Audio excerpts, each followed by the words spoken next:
There are areas in which we pointed out that they needed not to be part of the budget, especially the areas of taxation. We also challenge areas such as the minimum pay that needed to be offloaded of the pay. And the president pronounced himself in public one day that people earning 30,000 and below should not pay. But in the budget it was not factored as we recommended that we needed to follow that. And we are still saying then that did not care about the people who are earning low incomes.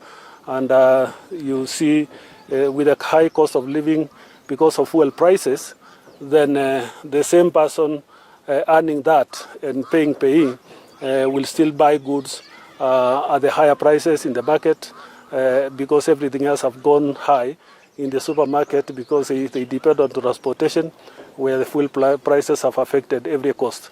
So we are saying if we can take care and cushion Kenyans who are earning less, then we can have a balanced economy that Kenyans will feel we are taken care of. But as it is, we feel those gaps were not taken care of by the budget as read yesterday, but we still urge the planners to make sure that there are programs that will cushion the farmers. One of the things that we have witnessed of late is that there has been like a deliberate move to remove religious institutions from the schools they established by denying them opportunities in the boards, school boards and board of management, or even limiting the time in which we spend with the children in the PPR programs, which has demonstrated that religion, I don't know from which forces, is being pushed out of the school environment.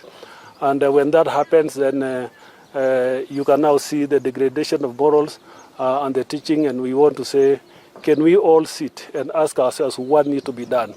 Because I don't think the Ministry of Education has a solution itself only. It must be with parents, with the churches, with the ministry. We have also seen second term has been one of the terms that normally this happen because it's a longer term. We need to review how does it look like, does it tire the students beyond. We also need to look at the workload. But as you see, and we may all have seen through the revelation of what happened in Utumishi, there is also an aspect of congestion in our schools. You saw in that dormitory some beds were in the corridors, making sure, meaning that there were a lot of congestion in some of those dormitories. And it is true with most of our schools, where especially the high-cost schools and the national schools, many children were brought and it will overwhelm the spaces. And all those can add to the stress. We also need to check the capitation, because when you send a reduced capitation as government to the head teachers, and they are not able to give the children the food that they are supposed to give the whole term, and they begin to reduce either the quality or the quantities, then you can see the results will be what we see today. So, not delivering justice as it was, because you can't accept in one instance that the law was breached, and then in another instance you say, then you don't go to the full saying, we support the annulment of the impeachment because of that. So it raises questions, not just of the case, but of the future. How are we going to handle matters, especially that touch on politics? And we have an election coming, and there could be a lot of disputes of either results at the county level or the national level, or So if you set a precedence, especially as a judiciary, then it becomes a precedence in the future.